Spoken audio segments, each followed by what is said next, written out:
come to the wrong place at the wrong time. This is the wrong stuff. Guy Denton, how's it hanging? I was born in the wrong place at the wrong time, Matt. I was prepared for. I've been preparing for this for the last 25 years. I think we have a week that is maybe the best week for the wrong stuff ever. It's just so many crazy things are happening, weird, crazy things, and I've got a bunch of clips to talk about. None weirder than this.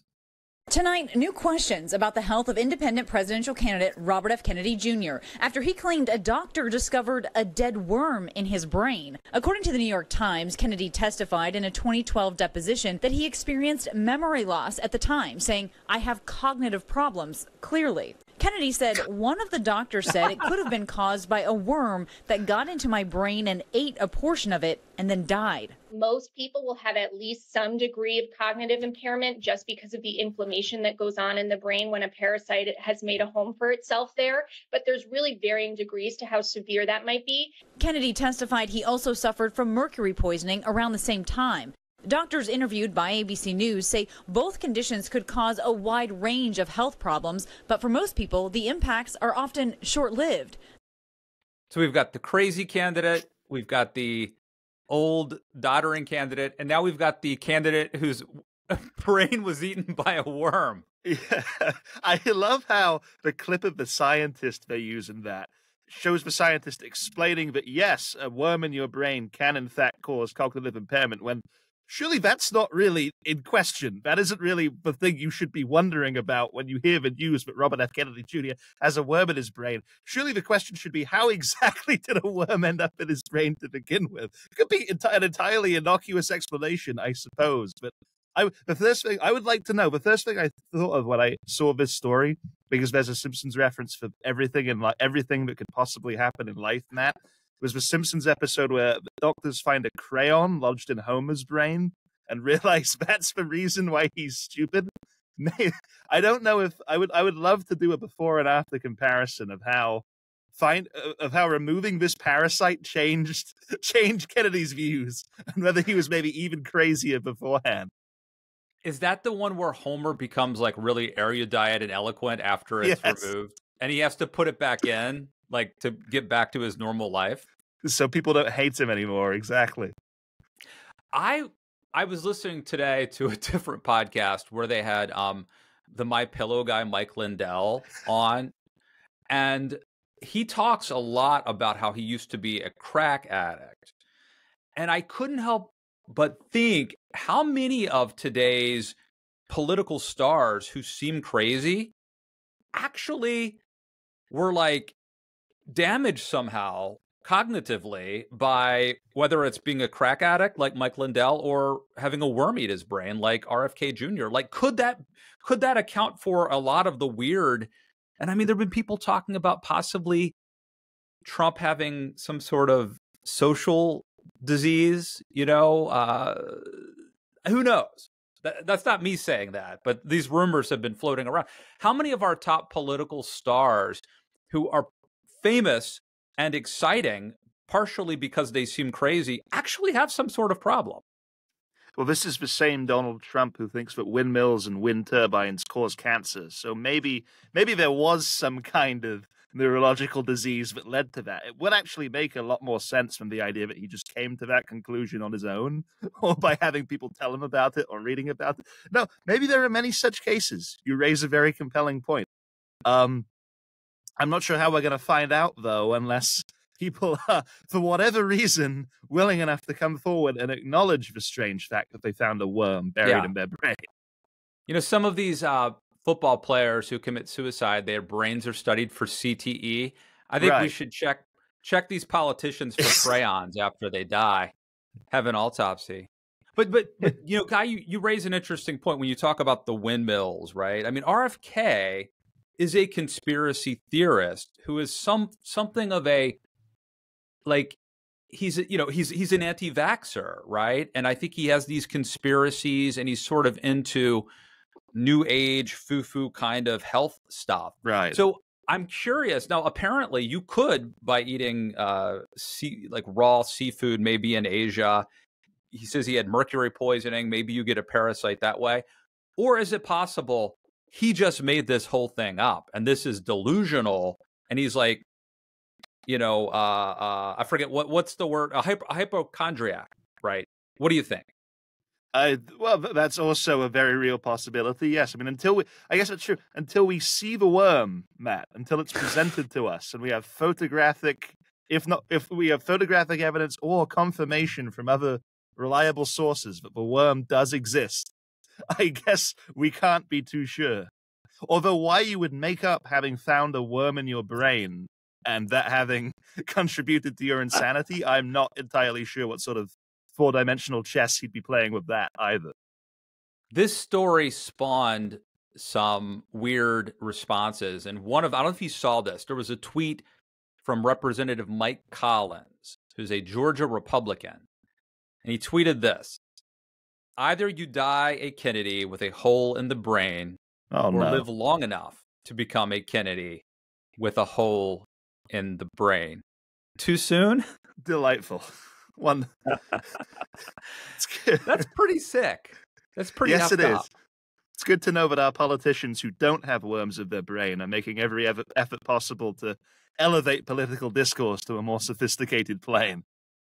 Speaking of politicians who may have worms in their brain, Representative Marjorie Taylor Green was back. You should get an award for that segue. Was back in the news this week. She tried and failed to oust Speaker Mike Johnson. Recognition to give notice of my intent to raise a question of the privileges of the House. The form of the resolution is as follows: declaring the office of Speaker of the House of Representatives to be vacant.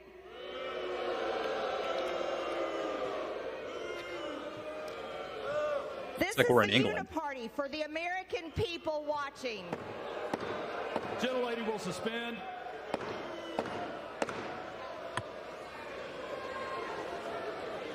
Order.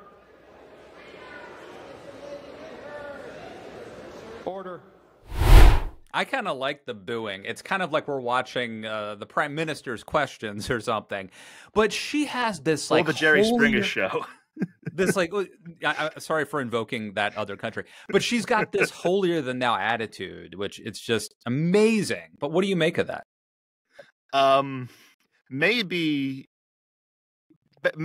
some sort of Jewish space worm has been lodged and buried inside her brain and launched into her nostril.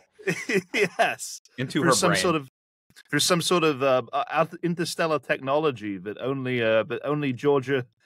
aspiring Georgia Republicans have been subjected to, and that can explain all of her insane remarks and political views that she's expressed in recent years.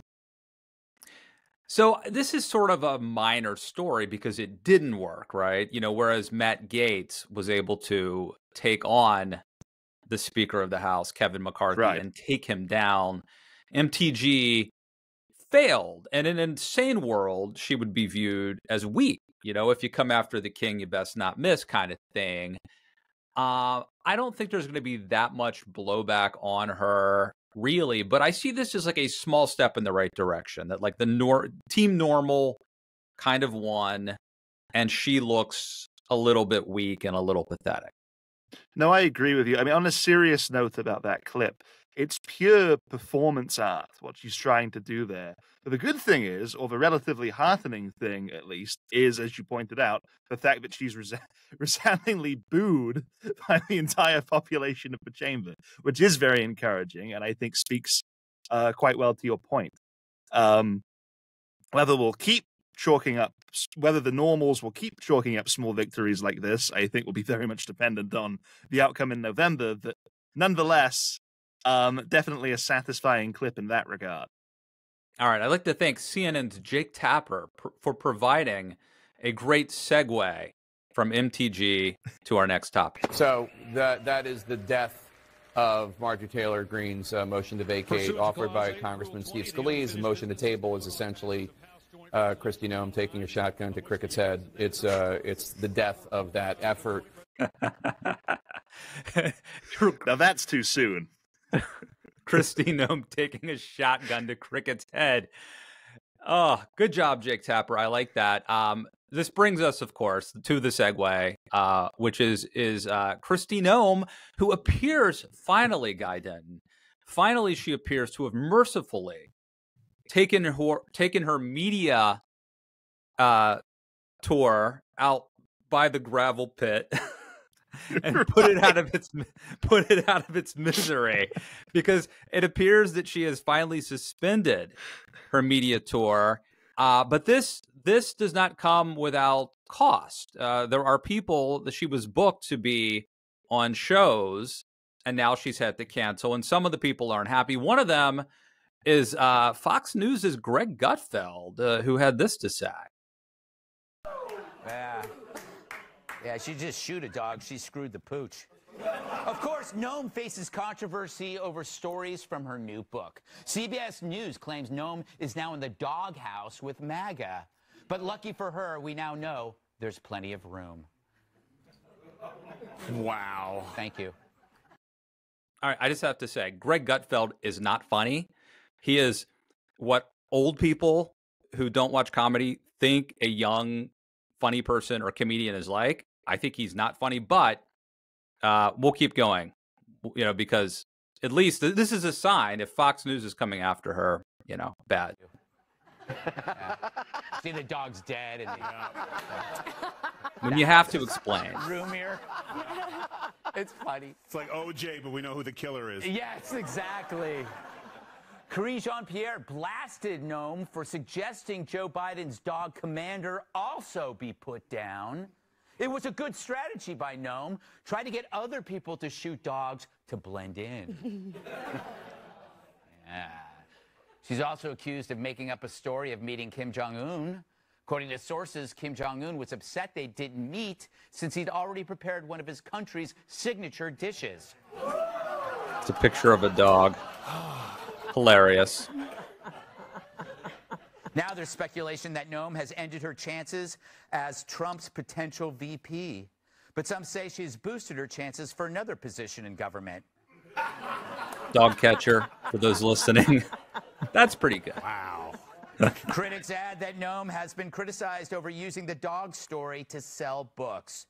Not true, she said.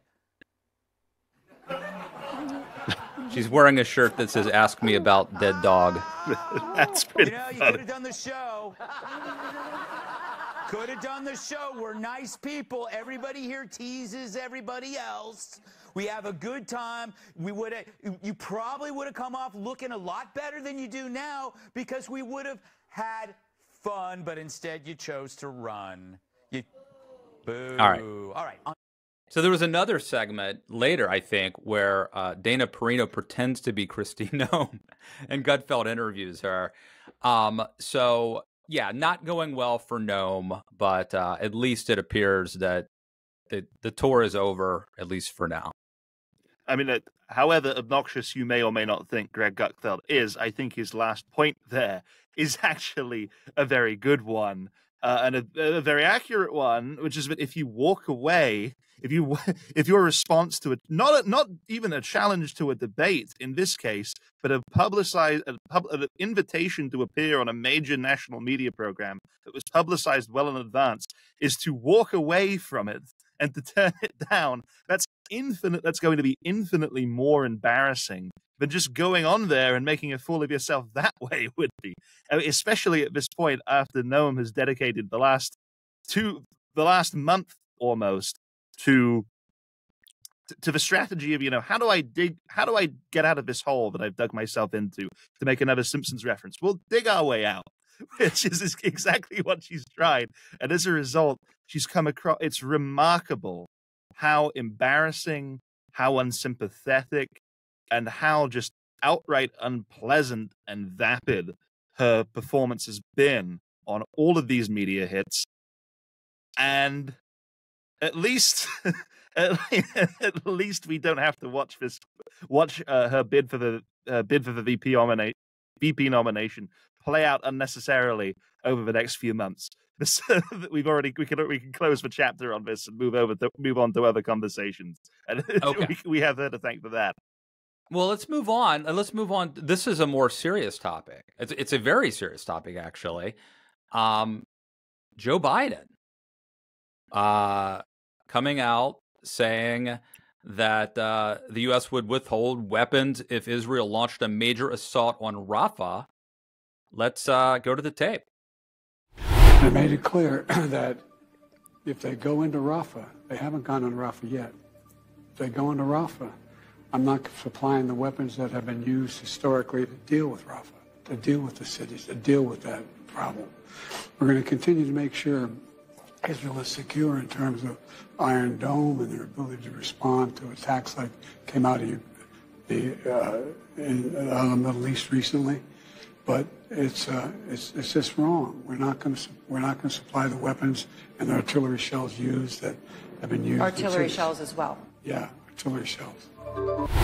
So I've seen pushback from Mitt Romney, Liz Cheney, Jonah Goldberg, J-Pod, David Frum criticizing Biden on this. Speaker Mike Johnson says that he feels misled. They kind of had a deal to fund Israel and that he feels like Biden misled him on that. Nikki Haley. And I think this one's really significant, Guy. Just the other day, Nikki Haley got, I think it was 23% of the vote in an Indiana primary. She's getting about a fifth of the Republican primary vote in a lot of these states. These are voters that some of whom presumably might be open to voting for Joe Biden. And now he goes and does this. I think it makes it less likely. So, I mean, this is really two components. There's the substantive question, is this good or bad? And then there's the political question, is this smart or dumb? I mean, I think even if people don't understand many of the intricacies of the situation in Israel and of the conflict between Israel and Gaza, what people do respond to is perceived incoherence and inconsistency in a political agenda, and people respond to broken promises and what they perceive to be broken promises. And the way Biden and his administration have handled this over the last few months has been nothing but that. I mean, what also stood out to me about that clip as well, and I know in the early episodes of this program we beat the age issue to death, but nonetheless, just aesthetically, he sounds terrible there. Sounds feeble, sounds at least sounds like he knows what he's talking about, but it isn't a good look and it isn't a good image, and it's only going to work against him as we keep trudging toward election day. Can't disagree with you there. Obviously a serious topic, obviously one we will continue to monitor.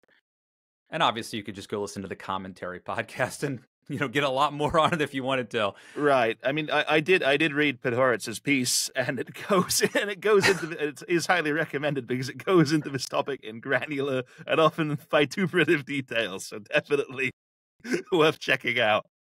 All right. So coming up in a few minutes, Guy and I are going to have some fun. We're going to get back to having fun. I want to talk about this Tom Brady roast, which was insane. And I'm going to play you a clip of Vivek Ramaswamy talking to Ann Coulter. So stay tuned for that. But first, and this is our first interview, Guy, but you and I sat down the other day with Gregg Nunziata, who is a kind of a big-time legal expert, and we asked him some questions. So let's go to that right now. Our friend Gregg Nunziata is here. He's executive director of the Society for the Rule of Law. He's a Philadelphia lawyer, a former DOJ and Senate staffer to Marco Rubio and John Thune, among others. Hey, Greg, how you doing, man? Hey, Matt. Good to see you. Thanks for having me. Good to see you again. I wanted to, a bunch of questions. Let me start with the immunity. We saw the Supreme Court hearing the other week on presidential immunity. The sense that I got, and I'm not a lawyer, but just in watching the questions, the sense I got was that the Supreme Court is going to try to draw a distinction between what is an official act of a president and what is an unofficial act, and that they may weigh in somewhere there. Was that your reading, or what was your interpretation? Yeah, I think that's right. So there was a lot of alarm from folks who are Trump critics and are worried about holding him accountable, that the court seem to want to grant some notion of immunity. I was not alarmed. I think it's natural that they'd be concerned about the possible implications of exposing presidents to criminal prosecution. And the point of these arguments is to test those limits, right? And so I wouldn't read too much into it. I think that's right that there are probably some justices who believe it is implied by the constitutional structure that former presidents should have a degree of immunity for truly core presidential operations. You can't prosecute a president for vetoing a bill or something like this. I think from the facts of this case, it's really clear that we're nowhere close to that. So I would hope that the court would just resolve the case before it. And if they want to keep open the possibility of, hey, maybe we'll find some immunity someday for something that is core, we can do that another time. And we don't have to get to that now. And I think, you even heard Alito, who was, I think, the most concerned about this, saying something like, well, of course, nobody would suggest the president illegally ordering assassinations would not be subject to criminal prosecution. So I'm pretty hopeful that the result will be reasonably simple and straightforward. And there may be some proceedings in the lower court to tease it out. But I think the proceedings will go forward. So, Greg, I think Matt and I are planning on doing kind of a good nerd, bad nerd thing with this. And a lot of the things I was more inclined to pick your brain about are a bit broader, a bit more theoretical than the major topics in the news right now. And one of the things that stood out to me about your piece and one of my your dispatch piece and one of my major takeaways from it is that it seems almost as though we sort of lack maybe as sophisticated. It seems like public discourse around the Supreme Court and around issues in law and the conservative legal movement perhaps requires a more sophisticated vocabulary than we really have to be correctly addressed. And we often fall back on referring to Supreme Court justices and figures in the legal space as either conservative or progressive, or originalist or living constitutionalist, just as synonyms for that. But do you think that conservative and progressive are appropriate terms for when it comes to referring to justices and legal figures, or do we need a new framework for thinking about these issues if we're going to address them in a more sophisticated way? Yeah, no, I resist that, and it's something, when I'm talking to audiences about the Supreme Court and the view that the Supreme Court's too partisan or too polarized is, first of all, the great bulk of the cases it considers are not the things that are on the front page. They're not the things that divide the justices along recognizably ideological lines. And even some of the ones that do, you see people on surprising sides. So I don't think it's that simple. There are some cases where I think the intellectual milieu in which the different justices come out of show themselves. And it's hard for people to set that all aside and judge under pressure. So I would not say that the courts are sort of immune from the influences of that heritage and kind of the left-right frame, but I really think it is too simple. And, an interesting part of this immunity case is just the fact that so many of the justices on both sides have a background as executive branch lawyers, and in, I think, 3 cases as White House lawyers. So they're people whose professional background kind of leads them to be more concerned about impinging on executive authority than maybe another lawyer might. And so the differing views, there is some historical left and right divides on executive power, but it's not a simple left-right question by any means. Greg, Guy and I both come from a conservative background, and I was a big fan of Justice Scalia. And I have long felt that, the Democratic appointees, we'll call them, tended to vote in lockstep, whereas you would have the Republican nominees frequently taking some like contrarian positions or positions that were clearly not based on their quote unquote tribe's preference, but based on their judicial philosophy. I have to tell you, and I'll speak for myself, not for you, but I have to tell you, I've been very impressed with Justice Amy Coney Barrett from what I've seen. However, in recent years, when I look at Justices Alito and Thomas, I'm really just starting to wonder if they're just kind of voting for Trump. And I don't know, again, I'm not an expert. I'm not a constitutional lawyer. I'm not an expert on this. But if someone like me, if someone like yours truly, if I am getting the sense then I wonder what that says about the average person in terms of the credibility of the court and delegitimizing, this institution. Is this just me, or are you seeing things with these justices that could cause concern? I think it's true that, well, the first thing you said, that the Democrat-appointed justices historically have been much more reliable on the kind of divisive cultural war questions. I really can't think of a notable kind of culture war case where a Democrat-appointed justice surprised us by voting with the conservatives. I mean, I think you have to go back to the 60s for really a case like that. Republicans do all the time. Gorsuch just a couple of years ago in Bostock. So like this is a truth that the Democrat-appointed justices are much more reliable. And maybe it's because, truthfully, sort of their framework of judging historically is more pragmatic or living constitutionalist, where you see Gorsuch in the Bostock case arriving at an endpoint following his reading of textualism. Not every conservative agreed, but it was driven by the methodology, at least by his lights. On whether a couple of the justices from the right side of the bench seem like more reliable partisans lately, I don't want to. I hesitate to put that label on anybody. I mean, I think they're serious people, but it's true that Alito and Thomas have been more reliably in the right-hand column, and there have been some moments that have surprised people. I think in the immunity case, Alito all of a sudden was very concerned about maybe prosecutors not being on the level, and his jurisprudence is historically very pro-prosecution, and so a lot of like defense attorneys who have been critical of Alito, like, wait, now you're worried about criminal defendants.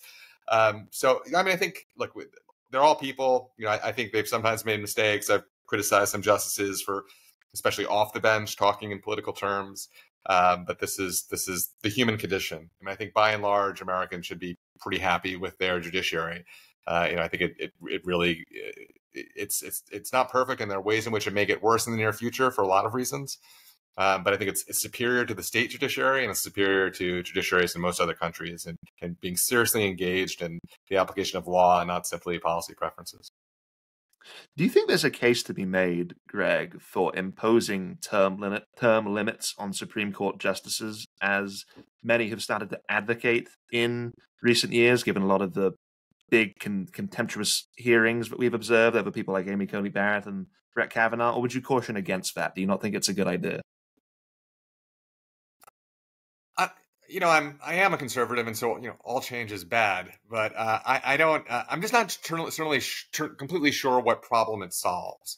I mean, I'm open to conversations about it. It's certainly a more it's a conversation more sort of in keeping with the spirit of our Constitution than, say, the proposals to expand the court or for jurisdiction stripping. It's not a terribly radical idea. There are conservatives who share that view, but I'm skeptical that it changes much. I think we'll still have massive battles over Supreme Court appointments when the vacancies occur.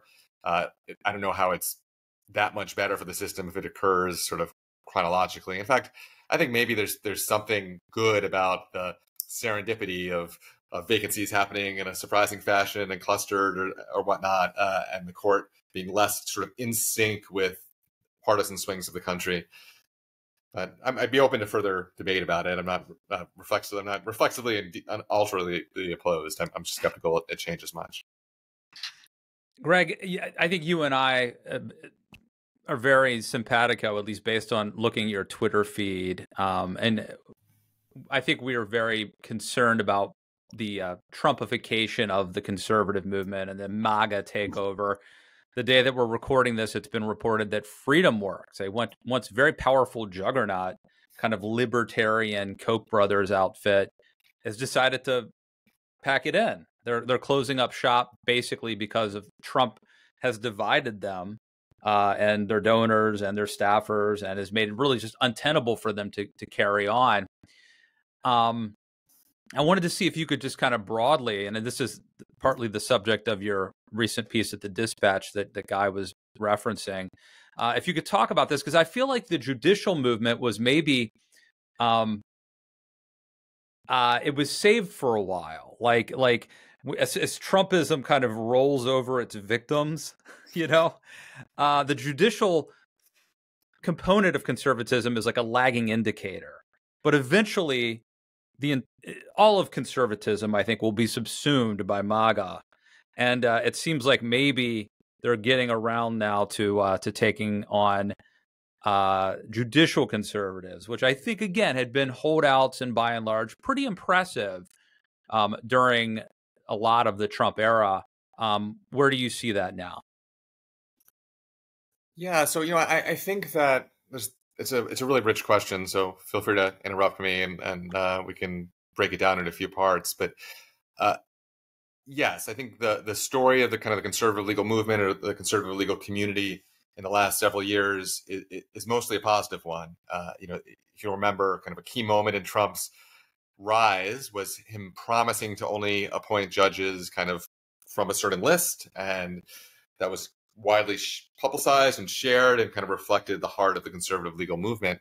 And for the most part, that deal held. I mean, it certainly held with respect to the Supreme Court, which is what the list was about, but the spirit of it held broadly. I mean, he appointed judges who the conservative legal movement would have wanted him to appoint and would have expected any Republican president to appoint. So it was sort of this area in which maybe it wasn't a priority for him at the outset, where we had a productive relationship, I suppose. I think, any intellectual movement or any principles-based movement that gets too close to power and too focused on its role in politics runs the risk of corruption. And again, I don't mean criminal corruption. I mean intellectual corruption. You have this tendency to not want to criticize the folks who are on your team. And some of that is conscious and strategic, and some of it is just is subconscious. Some of it just you're hanging around your friends and you don't want to get into trouble with them. And I think that happened in the broad conservative legal community over the Trump years. There was much less conversation about the kind of serial constitutional abuses that he perpetrated than you would have expected under any other situation, even frankly under previous Republican presidents. For some reason, there was this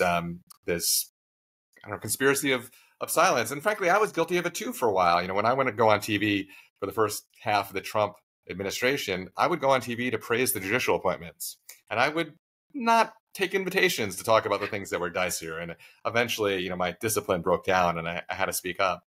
But I think that's been a kind of a corrupting influence on conservative lawyers, either subconsciously or consciously. And I think they need to wake up, because even if Trump in a second term were as good on judges as he was before, the rest of the bargain is just so corrosive. And the founders would have told you that the dangers of the Constitution lie far more from the president or Congress or the people than the courts.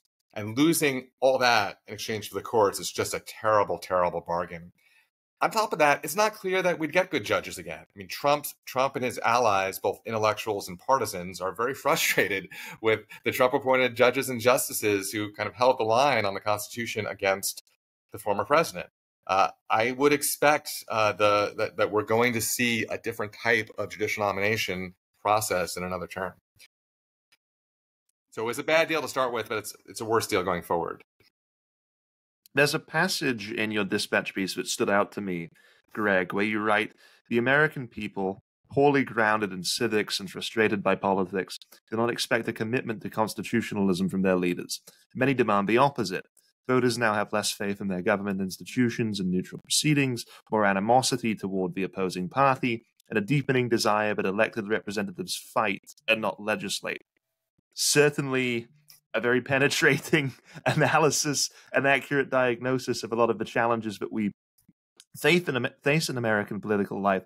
But where do you think we should start in terms of reversing these trends and addressing these issues? Where should we begin? And what should our approach look like as principled conservatives? It's a really good question. And, to some extent, I don't know. And I'm trying to find that myself. So I would love to, kind of your thoughts. In my little world of the Society for the Rule of Law, I'm organizing a movement of lawyers and legally adjacent folks who care about this stuff to focus on kind of the health of our constitutional republic and to talk about it. And that is academic work we're doing. It's a little bit of advocacy, but trying to create a community that really just values these things.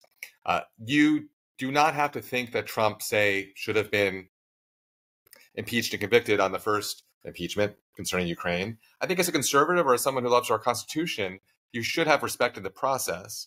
You should have understood the gravity of an impeachment, where House Republicans made a sham of it, called it Soviet style. Soviet style. I mean, this is a core part of our Constitution to hold a president in check. This has nothing to do with the Politburo. And that was a talking point at the time, which I thought was just tremendously corrosive to the country. And when it got to the Senate, they should have had a trial, and instead they rushed to not have a trial. And when Trump was acquitted, leading senators went over to the White House for a victory party, which is just it's really offensive to the notion of checks and balances and accountability of the president. Again, even if you thought that he was wrongly impeached and should not have been convicted, we shouldn't have given oxygen to that kind of partisan game sport framing of all this. At the cost of the protections that we have in our constitutional structure that are going to be weaker going forward, going to be weaker maybe for presidents that you don't like. We really so I want lawyers to be reading about this, thinking about this, advocating on it, but I want the broader American people to be educated on these basic civic questions. That there's this, you hear this all the time, that we cannot survive another term of Biden. This is what you hear on the right. I'm sure the left is saying the same about Trump. If you're really at that place where the other party cannot win an election for the country to survive, you've lost the republic. So I mean, we're not there. We can't be there. We need people really committed to the health of the government that the founders gave us. Gregg, before I get you out of here, I noticed on Twitter you were mentioning that the Federalist Society is having Elise Stefanik speak. I don't know if it's happened yet or if it's happening soon, but she's speaking at one of their conferences.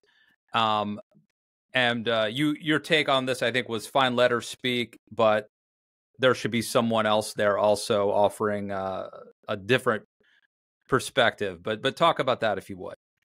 Sure. So I think it's happening right now. So I don't have any readout on how it went. It's the lawyers chapter, the Washington, D.C. lawyers chapter. Federalist Society has lots of chapters around the country, but that's obviously a prominent one. And they chose to kind of honor her today as a luncheon speaker. I think a few things about this. She's there, to be fair. She's there to be speaking about, I think, anti-Semitism and illiberalism on campus, which is probably a theme on which she and I agree more than disagree. But she's a figure who came to prominence in the Trump impeachment, which I was just talking about, specifically by, I think, she transparently and performatively playing a partisan, fueling illiberalism in our constitutional system, weakening congressional institutions. So, I think the thrust of her career and what distinguishes her and prepares her for the short list on Trump's ticket right now really is illiberalism and anti-constitutionalism. Federalist Society can invite, any chapter of the Federalist Society can invite whomever they want, but I think highlighting somebody, particularly when it's not a panel and it's not a debate, is a choice. And I think it's a regrettable choice in this case. I think she's not even a lawyer. There are interesting legal aspects to the debates on campus right now. There are folks who could have who could speak to that quite directly without all this baggage, particularly at this time. The invitation or the announcement went out the same week. She filed an ethics complaint against the special prosecutor for interfering in the election, which was kind of a transparently partisan play.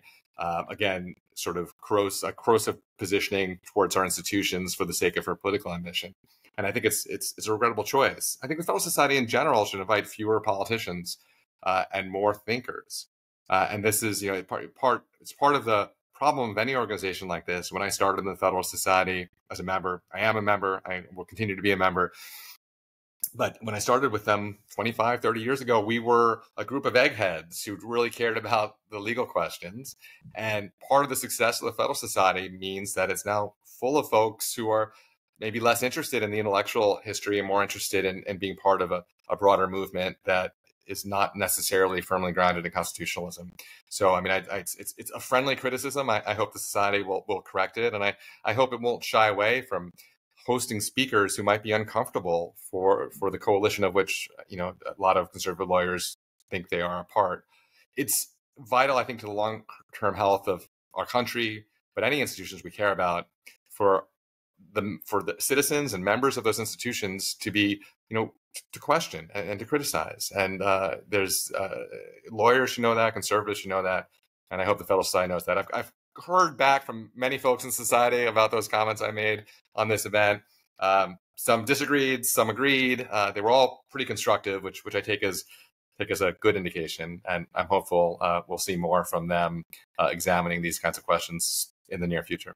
All right, excellent. Well, this piece that Guy and I have been referencing, it's called "The Conservative Legal Movement Got Everything It Wanted. It Could Lose It All." You can find it at the Dispatch. It's not behind the paywall, so it is accessible to you. Gregg Nunziata, thanks for talking with us today. Well, thank you. And before I leave, if I can just plug my organization, Society for the Rule of Law. We have a website. It's societyfortheruleoflaw.org. We're a membership organization, and we really, if anything I was saying today appeals to folks out there, I hope they'll think about signing up and following us on social media. Thank you. Thanks, Gregg. Thank you so much, Gregg. Now for some fun. Did you see this Tom Brady roast, Guy Denton? Did you watch this? I saw a couple of clips after the fact, but I did not watch the whole thing. Okay.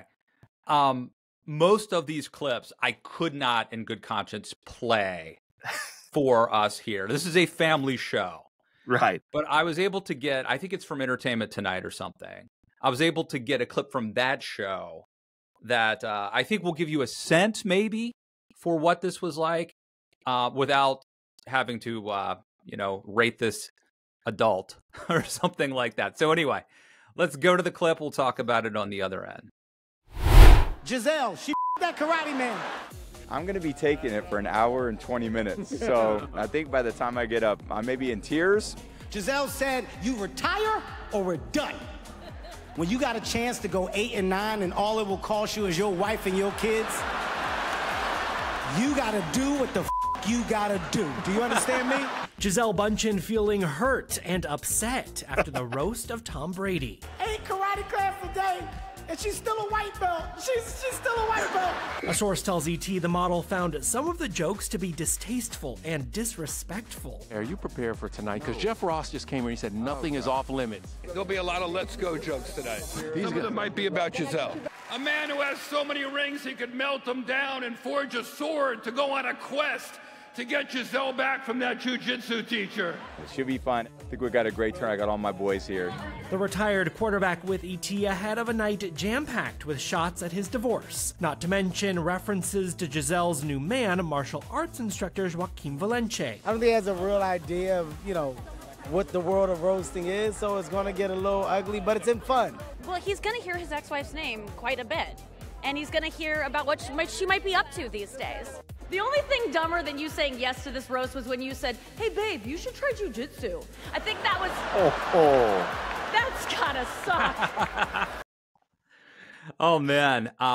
Again, that was the stuff we could show you.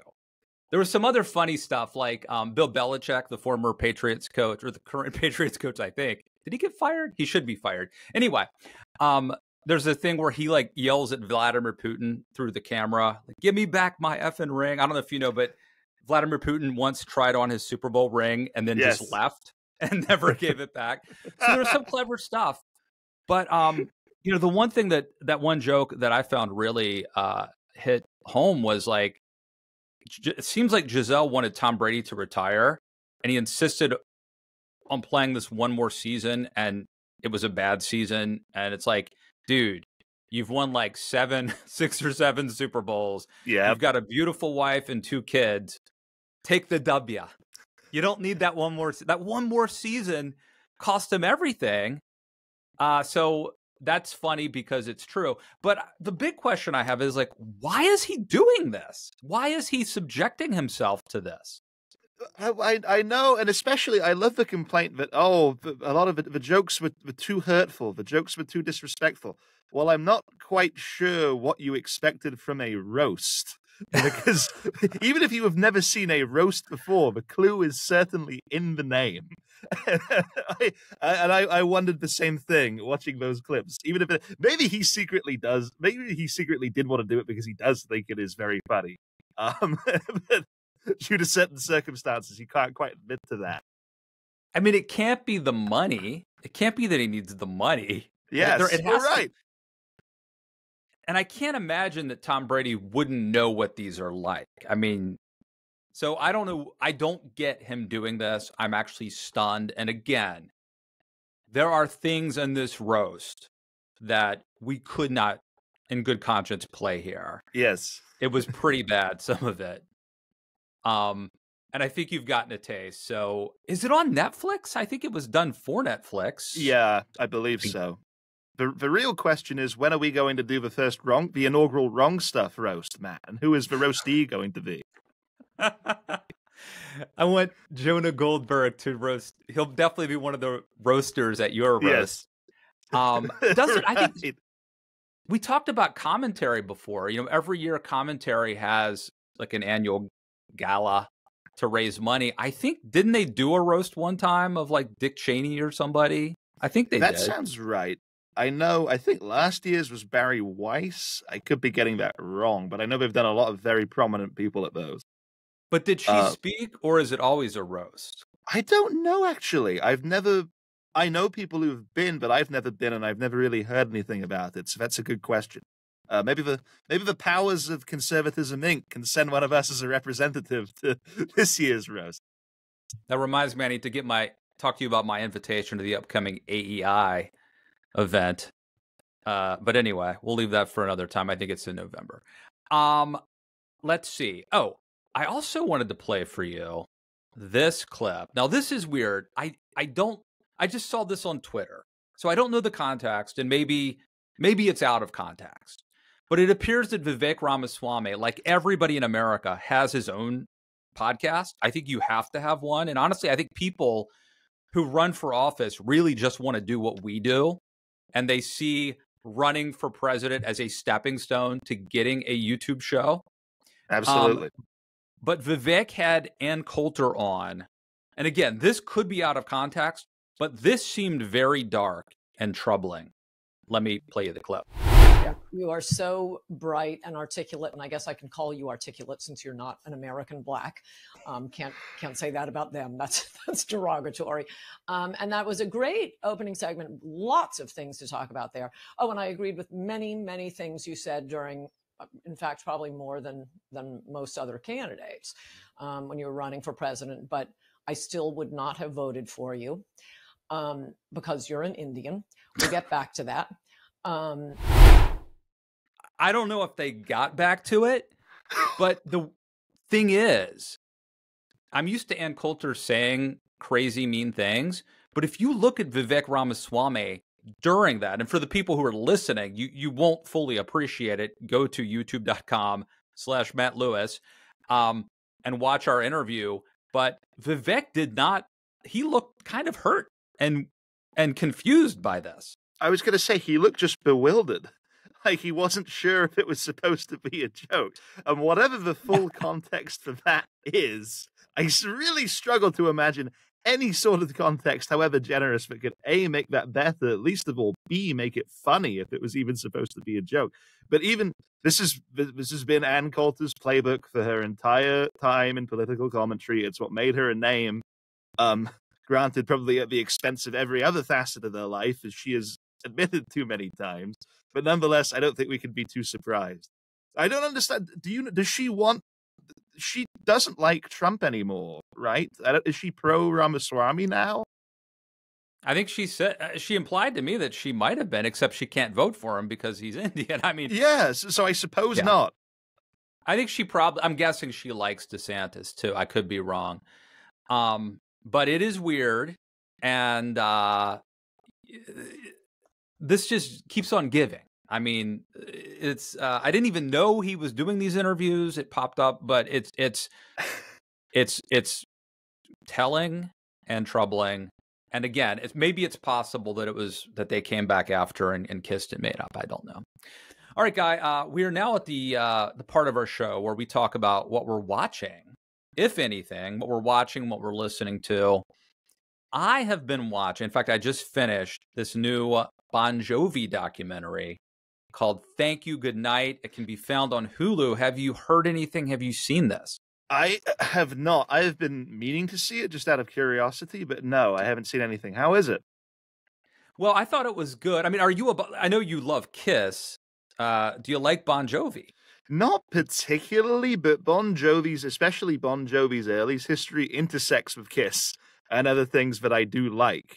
So, and I Kiss's manager managed Bon Jovi in the 80s. So there are probably a lot of things in that's this. Funny. That's funny because part of what's in the documentary is a story about how Bon Jovi's manager got busted for drugs, and instead of going to jail, the judge forced him to make his acts do community service.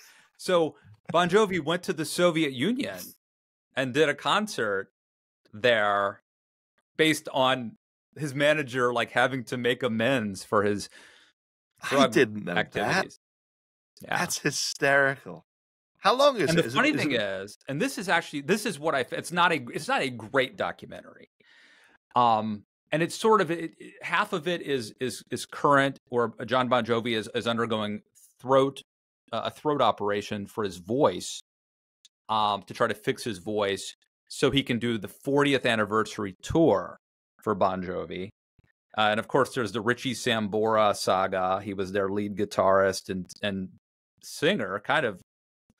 I wouldn't even say backup singer. He sort of duetted a lot with Bon Jovi. He sang a lot of harmonies with him. Who left the band about a decade ago. So that's a subplot. But to me, the interesting part of the story is John Bon Jovi didn't do drugs, wasn't much of a drinker, and was really a shrewd businessman. And to me, that's the interesting part of the story, how this guy who back in the day had long hair and sort of looked like a headbanger, created this very smart organization that he actually owns that lasted 4 decades, and not only lasted, but I would say was very relevant for 3 decades.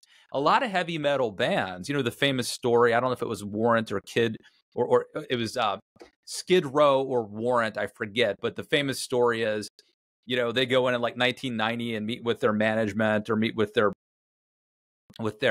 producer, music company, A&R man, and there's a big poster of Skid Row or Warrant or whatever behind the receptionist desk. And they go back a year later and it's Nirvana or Pearl Jam, right? Yeah. But Bon Jovi was able to survive and thrive in the 90s. And even into, I would say they were relevant until about a decade ago, when Sambora left.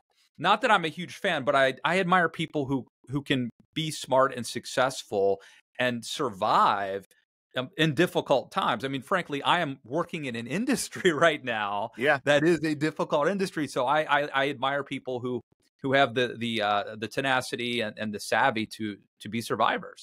No, that's a very interesting point. I had no idea he was a completely abstemious rock star like that. Because so were Gene Simmons and Paul Stanley of Kiss. But I mean, and smart businessmen. Yes, but the adapting to trends point is true too, because there's Kiss, Bon Jovi opened for Kiss in the mid '80s when they were just starting out, and went on in the next couple of years to completely eclipse Kiss and become an international sensation, while Kiss was kind of floundering and struggling and just churning out albums and tours to try to stay relevant.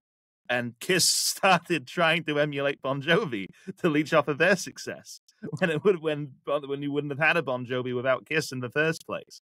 Another thing I like about John Bon Jovi that I respect about him is that he's been married to the same woman for 30 years. I didn't know that either.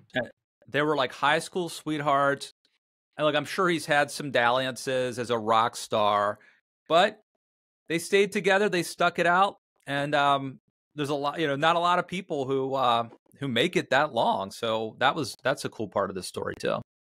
I believe, and any Bon Jovi fans listening can correct me if I'm wrong, but I believe that there is or has been a Bon Jovi cruise, but John Bon Jovi despises the concept of cruises.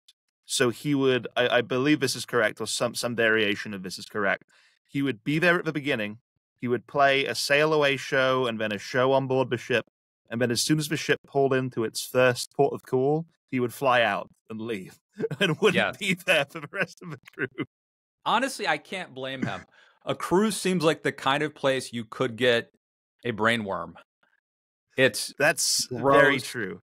It's gross, and you can't get away from your fans, even for a break. And have you ever read, David Foster Wallace wrote this great essay. I think it's called, the title's something like A Supposedly Fun Thing That I'll Never Do Again. Something like that. Have you read this?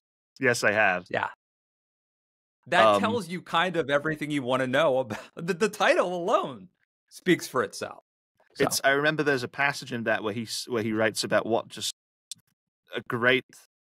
something he just couldn't reconcile in his brain, and it drove him insane the entire time he was on board the cruise, which is how cruises managed to fuse relaxation and stimulation together. And there's no escape from either of those sensations, no matter how hard you try. Even if you trap yourself inside your cabin, something is constantly going on to keep you aware, to keep you alert, and to keep you consuming. Indeed. All right. Well, have you been watching any pop culture entertainment? I can actually shamelessly plug a couple of things. Well, this is funny. The other week, I joined a show that I know you've joined at least once before, Matt, which is National Review's Political Beats podcast. Yes. Oh, that's right. I saw that. Which I wanted to go because Google alerted me that I was referenced in your bio. This show is now a bullet point in your resume. It's something I'm trying to keep off mine. I'm trying to hide it from the public, but I have to commit to the grift. What can I say? But Scott, for anyone listening who is not familiar with the show, it's hosted by Scott Bertram, who is a professor at Hillsdale, I believe. Correct me if I'm wrong. Good guy.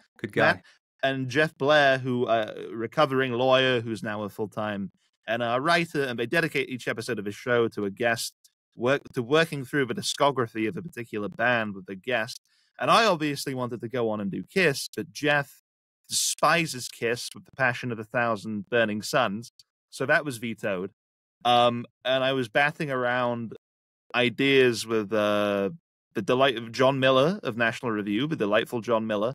And John mentioned that Jeff really, really loves Echo and the Bunnymen, and had the British post-punk band from the late 70s, early 80s, and had never been able to find a guest to cover them. And I said, well, I could do that. And one thing led to another, and we recorded it. So that is now available. I also saw Challenges, the new Luca, never know how to pronounce his last name, Luca Guadagnino movie, which Luca Guadagnino sleeps with the fishes. Yes, yes, exactly. Is that the movie? I wish that may have been more entertaining, actually, because I had mixed feelings. I thought it was a compulsively entertaining movie. I didn't regret seeing it, but I thought it was very thin and far more soap opera-ish than I was expecting. But I don't want to spoil too much if you haven't seen it and might see it, Matt. I have not.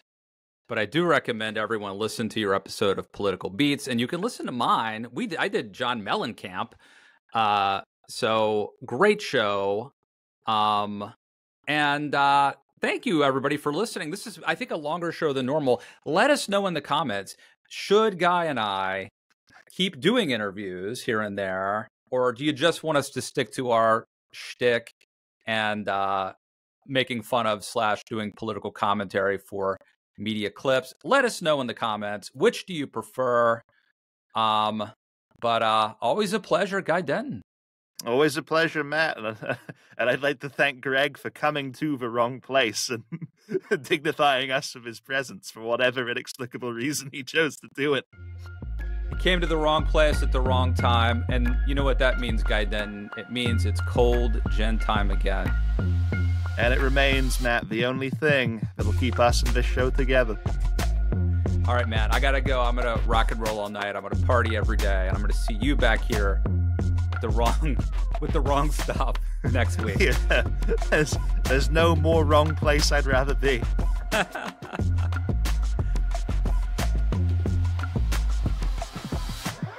If you like what you heard here today, please make sure to follow the show, subscribe to the show, leave a like, review the show wherever you get your podcast, and also please smash that like button, or whatever the people my age are saying. I don't know. I am a Kiss fan after all.